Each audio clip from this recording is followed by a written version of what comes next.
Welcome to the MMHP in the 989. Channeling all styles and eras of Michigan music history from the city by the bay. And now, here's your host, Scott Baker. And we're back here in the MMHP in the 989 with Susie Woodman, part 2. We've been so blessed this season to bring in so many wonderful guests, and part 2 with Susie is going to be the ultimate wrap-up to bring us to the final episode of the year coming in 2 weeks.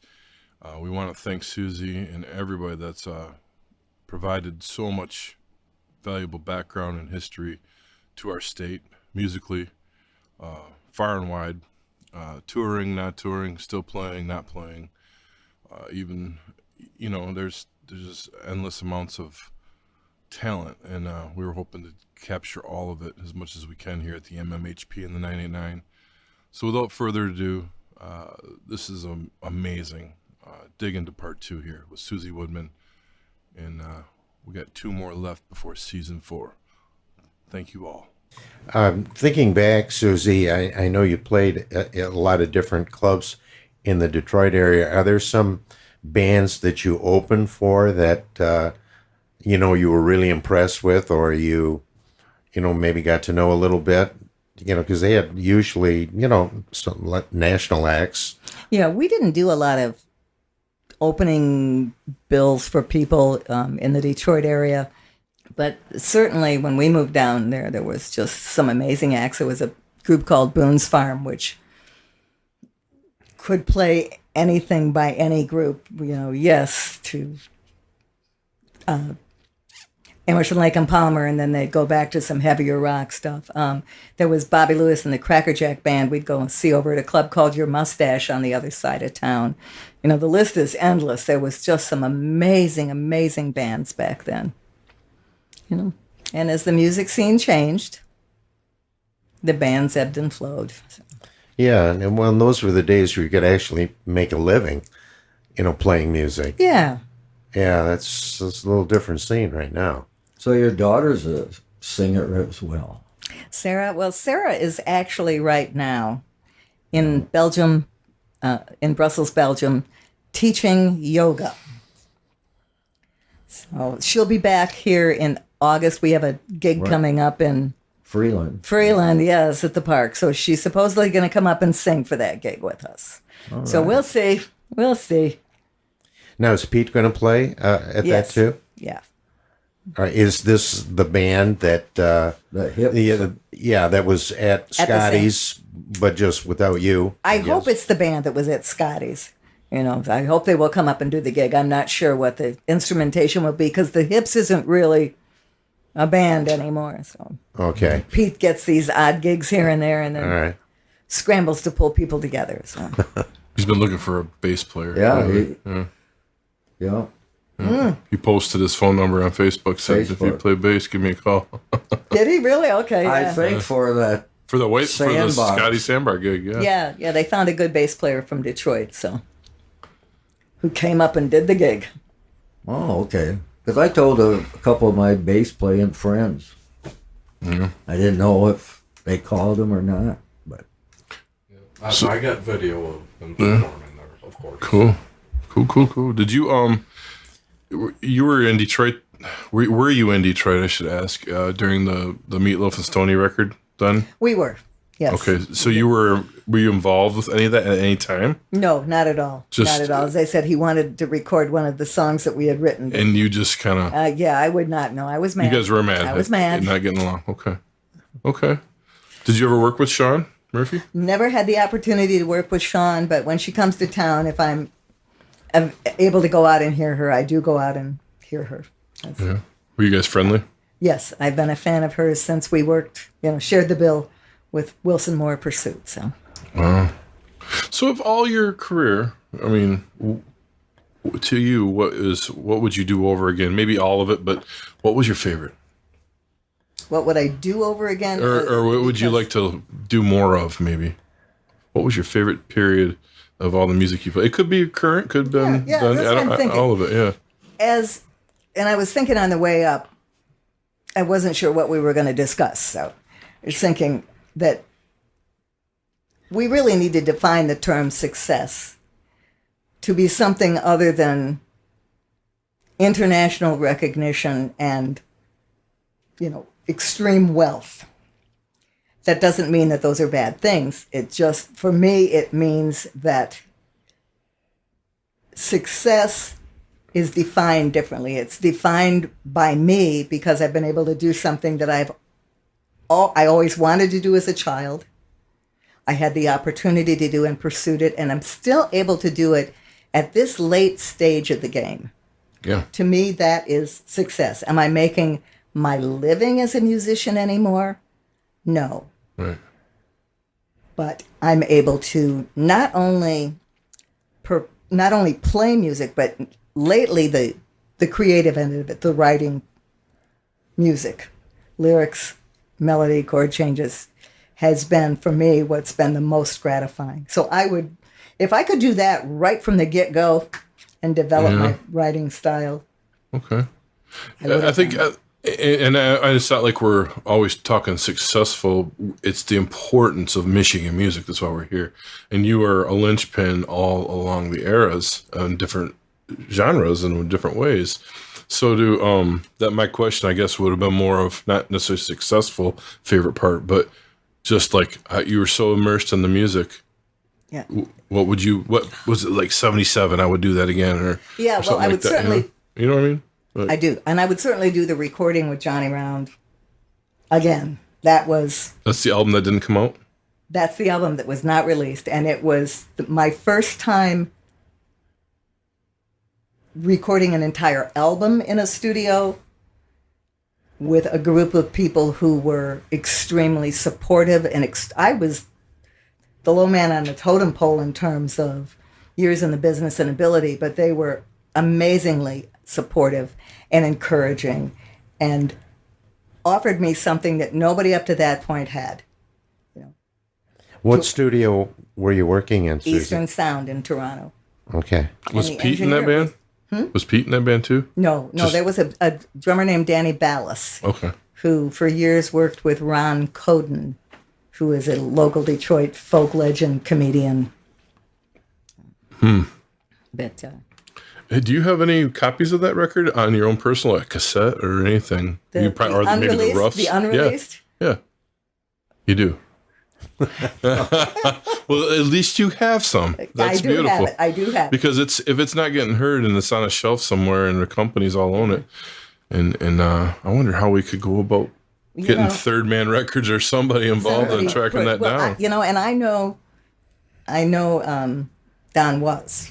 And the last time I saw Don, it was all I could do not to pull him aside and say, "Listen, Don, will you please help us do this?" Yeah, he runs Blue Note now too. And which would not be a label. No, but he would know how to do it. He would know what to do. Yeah. So he tours now with Bob Weir a lot from the Grateful Dead, and then he's still producing the Stones records too. So I used to see him. The first session I ever did in Detroit was at his studio on Wayne State University campus. With Ted Lucas, Johnny Round, and it was just like a demo session. And so then I found out he was also a player. Mm-hmm. He was working with a really fine jazz piano player out at a place called Bob and Rob's, and we would go out and hear him play. He was playing upright bass at the time. Just phenomenal player. And he puts on is it called Concert of Colors every year in Detroit? He's. And do you go to those? He puts on a something program, like that program, yeah. Part of it. Yeah. Do you ever go to those or talk to them there? Yeah, I have been to a couple of them. Yeah. Play them? No, I haven't played one yet, but I babysat my girlfriend's little boy when she was performing there, so I got to hang out with the kid in the stroller one day. Cool stories. You knew everybody in the era, and you got to do your own thing too. That's an amazing body of work in my book. That's what this podcast is based around, is digging up these stories and the lineage. So a lot of years. Yeah. Is there anything that you're doing now that you're looking forward to in the future outside of this Freeland show for yourself?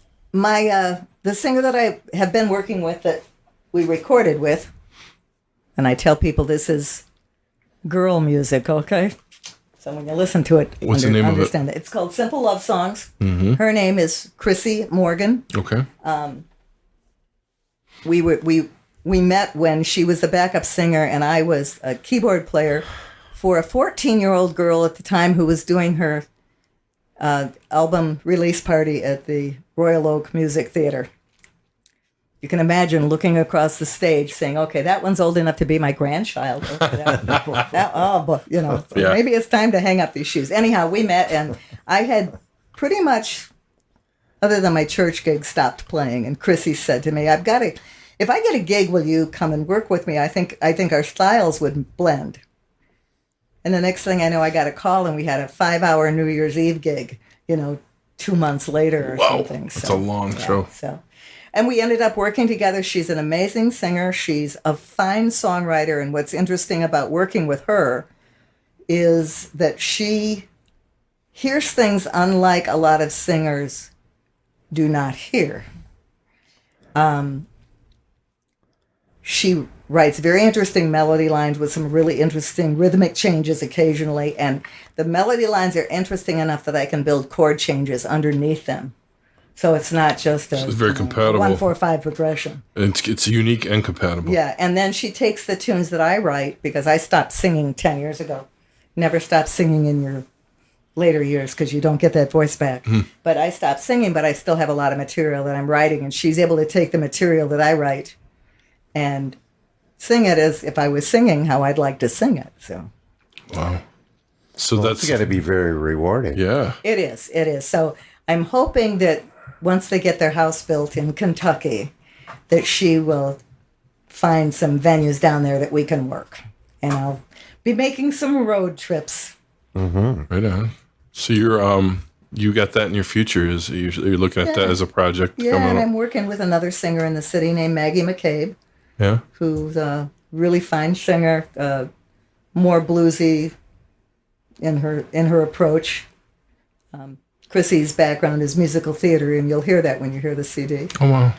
And and then I'm doing I've got a couple of other projects I'm working on. So. Do you have your own studio right now? Are you home studio like a lot of people do? Pro Tools or something? I just put ideas down on my phone. Yeah, that's what we do. That's how it starts. The germ is now on the phone or in the computer. Yeah.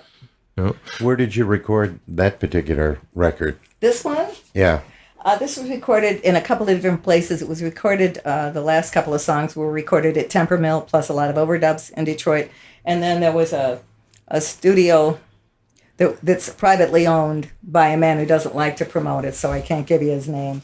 But he had a beautiful studio in his basement, and he offered it to us gratis. Oh. So we were fortunate. This beautiful Schaefer baby grand piano, and kept it tuned. Now, I got to ask you, and I've had a few artists come through here that have a little bit of depth in their history and probably a lot of catalog that hasn't been heard. Do you have a lot of your old demos, or how far back do they go? And would you ever be interested in getting that stuff put to, digital so everybody can hear it, or we can hear the germ of some sort of start, Yeah, most definitely would be interested in getting some of it out there in whatever way, shape, or form. How far back's your... Well, we have some of the early Meatloaf stuff. Oh my gosh, that's what I wondered. Yeah. Pete has that.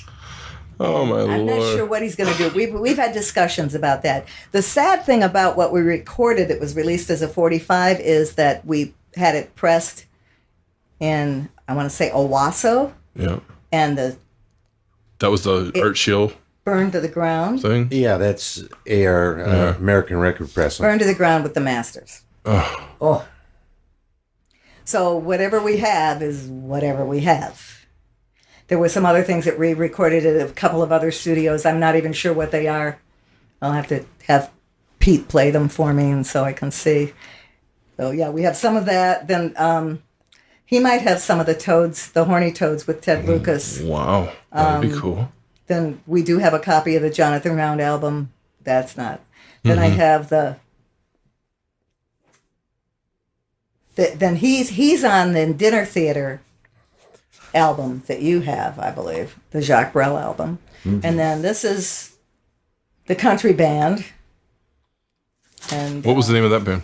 Freeland Star, Freeland Star. which was Pete's dad's newspaper that he ran during World War II. Wow. No, You didn't know that? well, let me tell you, I have, I go to estate sales and yard sales all the time. And for some reason, I picked up this 41 Freeland Star newspaper. And now I look at it years later after I moved and I thought, what the hell am I doing with this? Why did I buy this? So Pete's father started that? Well, now you He know. can It was divine intervention. Brett. Yeah, I've stopped questioning things like that happening in life a long time ago.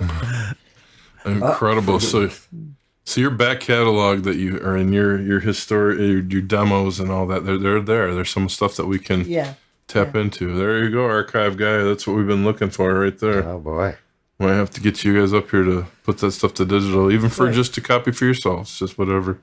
I'd love to get you and Pete in the same room just to discuss that. And now you'll find that I'll fight with him to get a chance to talk because he just likes to chatter. My drummer still can't get over when we opened for Dick for that show because Pete was on the bill too for something, and he was taking my drummer through he had a cymbal. He got a deal, and he's like, "You got to go buy these cymbals. Look at the deal I got. They got me on their label now, or not the label, but he had what do you call them when you could play that? They send you stuff to play, I can't think of the name of it. I get my mind went blank. Yeah, he couldn't talk, and then he still. Man, I remember that night. He's got a sponsorship. Sponsorship. That's the word. Yeah, but yeah, I would love to get that stuff put to digital, boy. It would be nice to do that because we're eventually something. Yeah. If only for the kids. Yeah. Only to leave it for the grandkids. Yeah. Even if it's just a YouTube thing for the demos, like a lot of people do nowadays, just so everybody can have a chance to hear it. Because there's so many early history things that people miss. Ted Lucas will be more famous gosh, dead than alive. Yeah. There you His go. name comes up a lot lately. Lately. Yeah. I'm telling you, he was the most unbelievable human being on the planet. He traveled for a very, very long time on the East Coast following Ravi Shankar, studying sitar with him. Oh, my Lord. I mean, he was just, I say this, I've stopped questioning things in life, but I remember the first time I ever saw him was in 1965. Pete and I were at the Chessmate in Detroit. And this group of people came in. I think we were there to see the Blues Magoos or somebody. And this group of people came in. And the guy leading the pack, I just looked at that guy and I thought, who is that? He just had this particular attraction or aura about him. And, all of those years later, come to find out, it was Ted Lucas. Wow. Yeah, he's popped up more this year than I've ever heard that name. And when I saw that record posted too, the Detroit. Kudos to his kids. Yeah. His kids have worked very hard at making sure that the catalog that he left behind is going to be of value. Oh, good. Was he in a group called the Spike Drivers? Yes, Yeah. Okay. same guy. And then they had the Misty Wizards. He and I can't think of it. Dick Keenan. Anyhow, one of the guys from the Spike Drivers. They put together a duo for years. The Misty Wizards. Misty Wizards, yeah, not the Whiskey Mizzards. Although that's kind of cool. It is cool. There you go. So you got to give us one story that you haven't passed along or told in a long time that you're considering not saying or maybe telling us about. Oh, geez, now you really put me on the spot. The good thing you can edit this out because I got to think for a second. Yeah. But there might be some other little thing that blows our mind here, even if. Wow. Yeah. I'm going to be driving home in my car. And it'll come to you. Yeah. I get relentless amounts of feedback from our former people on here. They're like, we got to do another show. We forgot this, and this. It happens. Yeah. Okay. Well, this has nothing to do really with me as much as it does with my dad. Okay. So see if you can use this one. I was playing piano at what was then the Kingsley Inn in Detroit. Now, this was a really upscale Bloomfield Hills restaurant / hotel. John DeLorean was coming in there. I saw the original Chic, and it was the wrestler. It was this old 1950s style bar, long and dark, lots of wood. I got 2 stories from there. And I'm sitting there one night, and I'm playing piano for the 4 to 8 gig, and from 8 to 12 is Bobby Elliott from Saginaw, his 2 sons. One was Bob and one was Don, but this is the dad, right? Yeah. Bobby Elliott's following me. And I'm playing away, and I got about an hour to go, and there's a guy sitting at the piano bar, and he's talking away, and we're playing and laughing. I go to do this song, and I said, okay, so this is a song my dad taught me. And go to play something like, 5'2", Eyes of Blue, who knows what it was. And he goes, oh, who's your dad? And I'm saying, well, you wouldn't know him. He was a guitar player, though, good player. Blah, blah. Who's your dad? He's not from around here. I mean, he lived here for a while, but he's from Saginaw. Who's your dad? His name was Arnie Kane, and he looked at me, he goes, my name is Kent Wilson. I was your dad's best friend. Oh, wow. And of course, then I start to cry. Yeah. Because my dad had been gone by that time. Story number 2. Another Kingsley story. Excellent. I'm sitting at the piano bar one night, and in walks George Goulson. George was Punch Andrews' partner for the hideout clubs and all the other things. George comes in and sits at the bar. I get done with my set. I go over to introduce myself, right? And I said, you had the opportunity to book me in many gigs. I just wanted to thank you, blah, blah, blah. Hey, George, why do you have that briefcase chained to your wrist? 2 minutes later, George says, I have to go to the bathroom. I'll be right back. I never saw George again. Whoa. I still wonder, what was in the briefcase, George? Wow. Wow. Okay. Well, we were going to say something, too. I think we started a pre-show, MC5 story you were going to share with us. MC5 stories. Oh, or Ted Nugent stories. Or Seeger. You just mentioned Punch. Any Seeger stories? No, not really any Seeger stories, because we only just did gigs with them. They never came to the house. But both the 5 and Nugent were known to come to our house after the gigs. Because in Freeland? Freeland, 7.5 acres in the middle of the woods. So we could play at 2 o'clock in the morning. So the 5 was in Freeland and Nugent. Amboy Dukes. Yeah, it was pretty nuts. But the connection there was because Pete and John Sinclair used to go up to the music box in Houghton Lake when they were in high school. And they met up there, from the old days. But, so that, the 5, they were pretty crazy. There were some pretty wild times there. But my favorite story was really the Nugent story. So Nugent came and the band played and we had a great night and he was on his motorcycle. So he left that night. Everybody left. We went to sleep, got up the next morning. I go downstairs and Pete's mom is in the kitchen. She goes, who's that very nice young man on the motorcycle? I said, what? She goes, he left his sunglasses here and he came back to get them. He was a very nice man. I said, Ted? Ted Nugent. Yeah, he's a very nice man. That's a great story. Too cool. My in-laws were saints. They put up with a lot of stuff. Wow.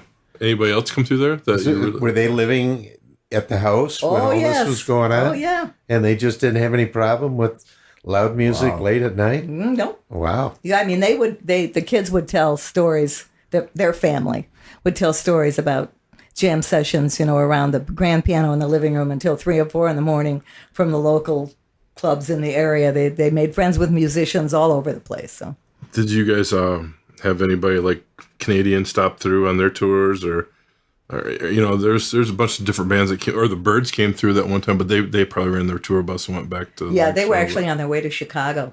Anything? You got a story on that too? Yeah. Michael Clark wanted to take me with them to Chicago. Were you 14 at that point? I was 17. Oh, 17, that's it. But Pete showed up at the band canyon and said, she's only 17.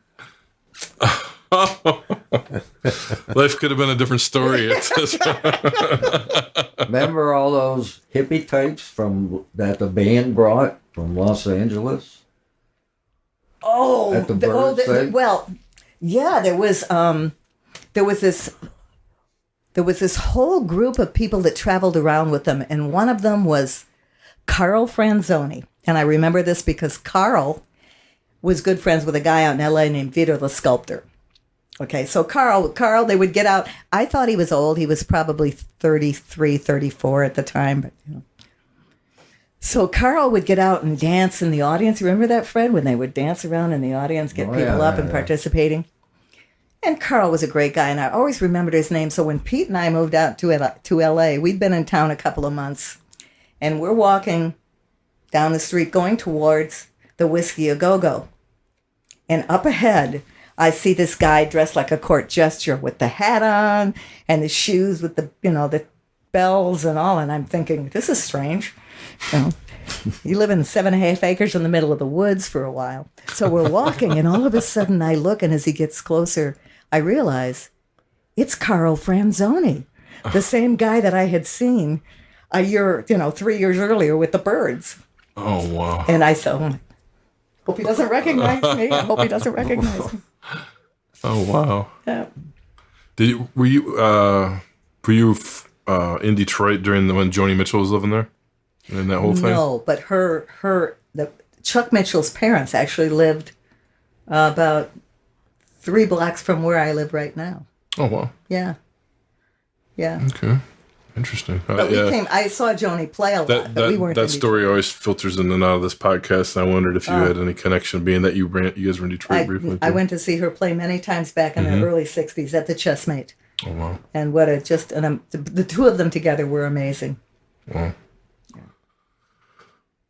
Well, thank you, Susie, for coming to our show. I'm sure we can have another one, and we're going to have to take notes afterwards. Something else that, what you remember on the way home. But this has been incredible. We're probably going to get a nice 2-part series out of this one. And all your stories are gold, and you still have more to tell and more to do. So we are so grateful for having you on the show. Yeah, thank you for coming. so much. You're I great. am honored. That was cool. More than you will know. I'm kind of always behind the scenes, so thank you very much. All right. Thank you, Susie. All right. The MMHP is hosted on Apple, Spotify, YouTube, and our own Libsyn podcast site. You can also search MMHP989 on Facebook for up-to-the-minute information, as well as both Dr. J and Sir Fred's album picks of the week, posted every weekend. You can connect with Scott on the web at scottbakermusic.com, Dr. J at michiganrockandrolllegends.com, Sir Fred at fredrife.com, brought to you by Michigan Rock and Roll Legends, located both inside the Bay County Historical Museum on Washington Avenue, as well as Scotty's Sandbar on Evergreen Drive at the Bay City Middle Grounds. On behalf of the hosts, Gary, Dr. J. Johnson, Sir Fred Rife, archivist and videographer Mike Beatty, and myself, this podcast wouldn't be here without Studio 163's Alan Garcia, the voice of MMHP, Mr. Eddie Switek, all of our guests, and you, the listeners. You've been listening to the MMHP and the 989. From all of us at the podcast, we want to thank you for tuning in. Susie, it's been an honor. Yeah, it's been my pleasure. Thank you for making the trek for this. Have you ever done a podcast before? No. Well, No, I take that back. I did one, but I did it with Pete. I didn't talk much. now you had your chance today. And we'll get you another one, too. Do you still have any relatives here, or are you staying here? Or? No, actually, my dad's family was from the UP. My mother's family was from New Zealand. Oh, your mother was from New Zealand. Yeah, so I have family in New Zealand I'm still in contact with. My dad's family... You weren't born there, were you? No, but I did live there from 2.5 to 5. Okay. But my dad's family is kind of, they're rather dispersed now. He was one of 10 kids, and I'm only kind of in touch with one of them, one of the cousins. Yeah. And my brother lives down near me, so. Pete's family's up here.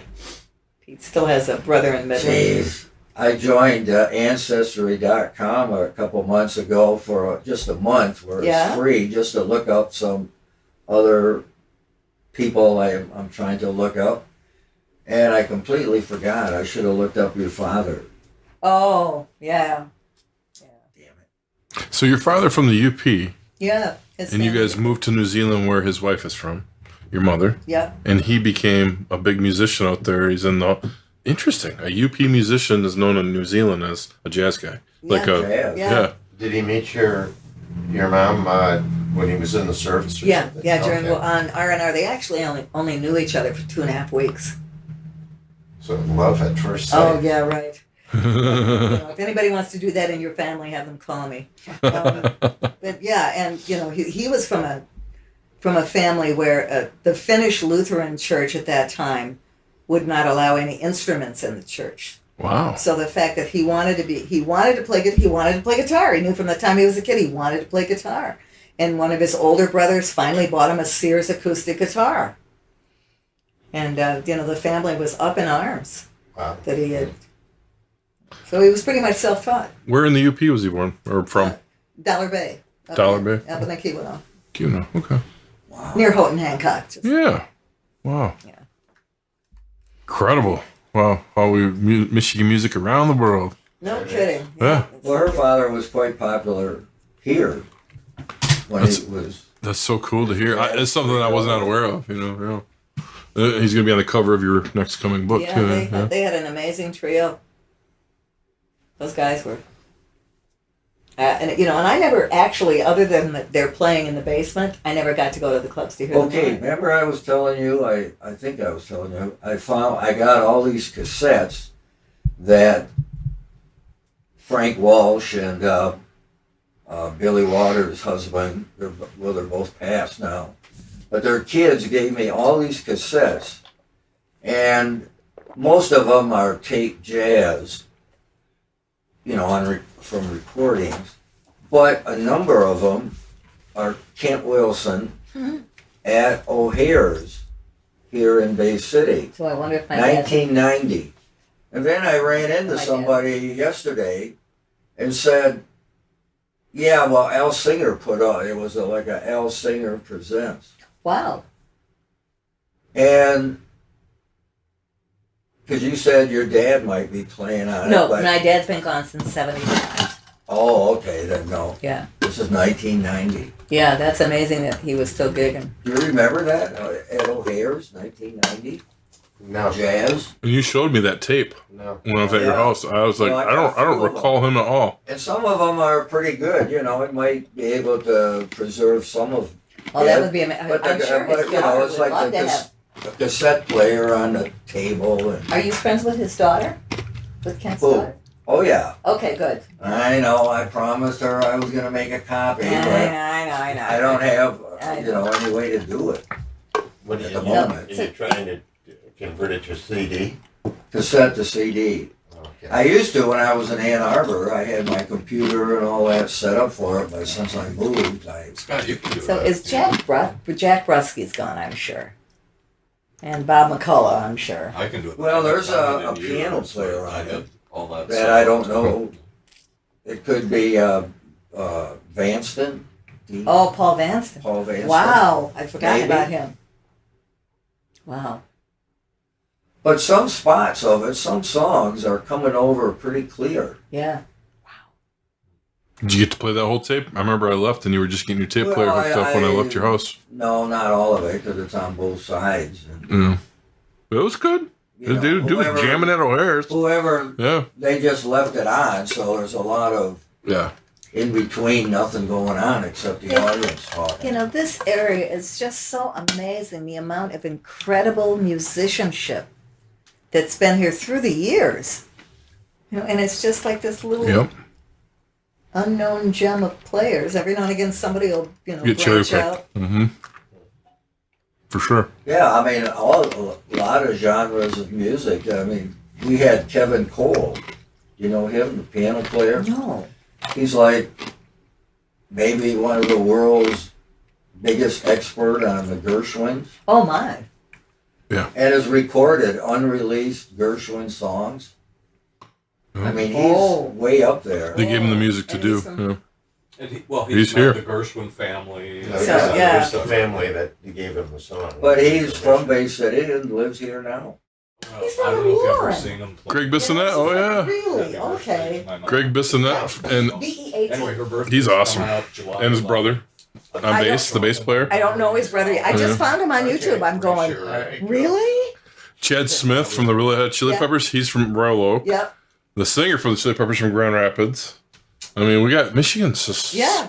Yeah, You know, and what most people don't know is that Big Brother in the Holding Company's guitar player, James Gurley, was yeah. from Detroit. Yeah. He was a contemporary of Ted Lucas's. Rosie. My wife. Oh, yeah. Didn't know that. Oh, yeah, they graduated from Mumford, I think, the same year. Yeah.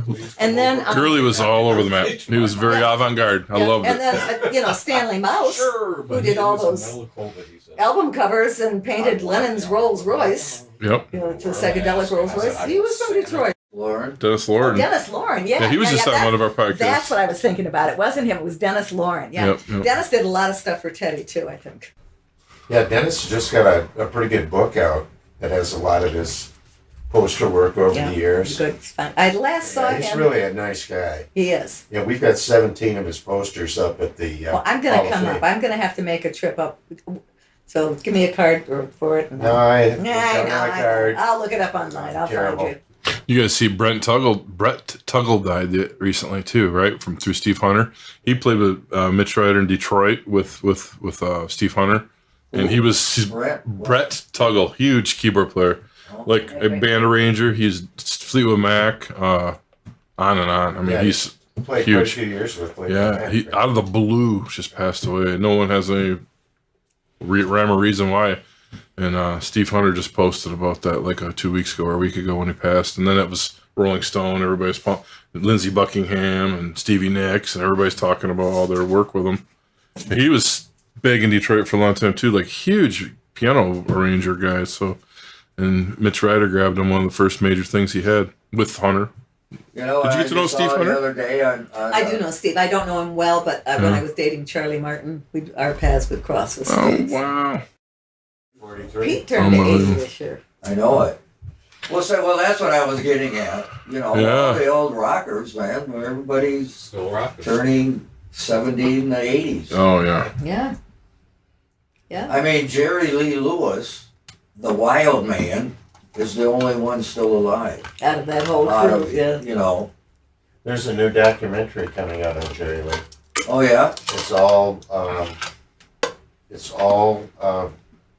clips. Trying to think the Coen Brothers. It's one of the Coen Oh, Brothers. nice, nice. His wife put it together. That yes, there's a great deal of performances over the years. Probably more from when he went into country music than in rock and roll. We saw But him they're live gonna at the put- Riviera Terrace. I saw him twice. Oh, really? Yeah, I saw him. I saw him in New Saginaw York and Ann Arbor. at Trax, and he had Ricky Nelson's guitar player. Burton. Yeah, James Burton. How can I forget that? Yeah, James Burton was playing guitar. with For him. Jerry Lee. Yeah, at Trax. in Well, New you York. ever get a chance, look up James Burton discography. Oh, Oh, yeah. everything, huh? Holy cow. Yeah, he's a terrific player. He even backed up Lazy Lester at the Ponderosa Stomp twice. Oh, wow. I don't know how, both in the band, backing up Lazy Lester, James Burton and Scotty Moore. Did you post that That's quite a photo? combo. Yeah. Yeah, that was great. And I'm going, Elvis is two big guitar players. Yeah. Yeah. There's a picture Wagner always had in the studio too of him, Hunter, and Burton jamming in New Orleans, like mid '90s, early '90s. From yeah. well, I guess Elvis saw him on, like we all did, on the Ricky Ricky Nelson.